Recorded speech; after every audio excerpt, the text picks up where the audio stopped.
পৃথিবীতে কিছু মানুষ আছে শুধু সহ্য করার জন্য।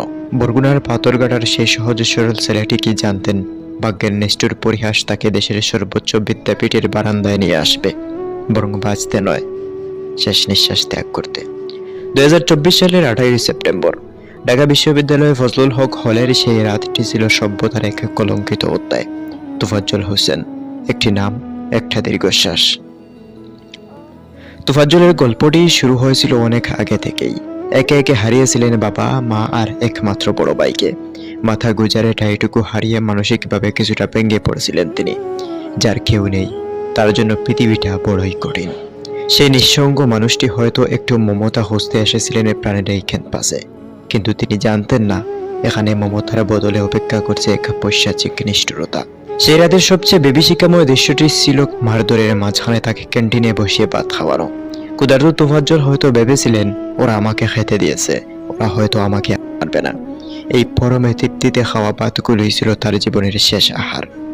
এই যে ভাত খাইয়ে পুনরায় আঘাত করা, এটি কি কোনো সুস্থ মস্তিষ্কের মানুষের কাজ হতে পারে? মেধাবীদের আঙ্গিনায় এই অন্ধকার কেনই বা? আজ প্রায় 2 বছর কেটে গেছে। দিন যায়, মাস যায়, বছর ঘুরে, কিন্তু তোফাজ্জলের সেই বিচারহীনতার আর্তনাদ আজও হলের দেয়ালে দেয়ালে প্রতিধ্বনিত হয়। 28 জন শিক্ষার্থীদের বিরুদ্ধে চার্জশিট দাখিল করা হয়েছিল, কিন্তু বিচারের বাণী আজও নিবৃত্তে কাঁদে। কয়েকজন হয়তো গ্রেফতার হয়েছিল, কিন্তু তারা কি আজও অন্ধকার প্রকোষ্ঠে আছে, নাকি আইনি ফাঁকফুকরে মুক্ত বাতাসে ঘুরে বেড়াচ্ছে?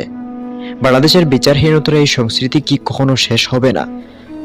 তোফাজ্জল তো ফিরে আসবে না। তিনি যে বিচার পাবেন তা দিয়ে তার শূন্যতা পূরণ হবে না। কিন্তু বিচার কেন জরুরি? কারণ বিচার না হলে অপরাধীরা সাহসী হয়, বিচার না হলে মেধাবীরা জল্লাদ হতে দ্বিধা করে না। তোফাজ্জলের এই করুণ আকুতি আমাদের আইনি ব্যবস্থার দিকে এক বড় প্রশ্ন চিহ্ন ছুড়ে দিয়েছে। আমরা কি কেবল মোমবাতি জ্বালিয়ে দায়িত্ব শেষ করব? আমরা হয়তো ভুলে গেছি সেই রাতকে, কিন্তু তোফাজ্জলের আত্মা আজও হয়তো বিচার চাইছে।